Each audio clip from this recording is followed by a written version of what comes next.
सर्वांना जय शिवराय.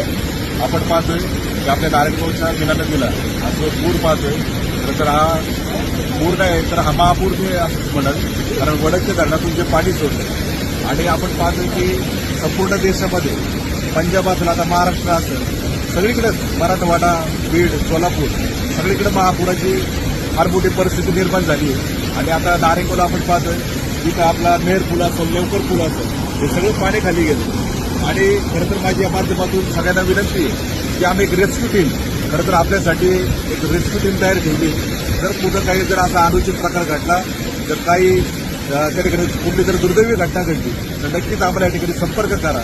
आपलं नारायणगाव असो, खाली उरे असो किंवा खोडद असो, मांजरवाडी असो, हे सगळं मीना नदी वडदपासून ही जुन्नर तालुक्यातून जी वाद जाते, इथे जर कुठला अनुचित प्रकार जर घडला तर नक्कीच आम्हाला या ठिकाणी संपर्क करा. आमची एक रेस्क्यू टीम या ठिकाणी आपल्यासाठी सगळ्यांसाठी त्या ठिकाणी तयार आहे.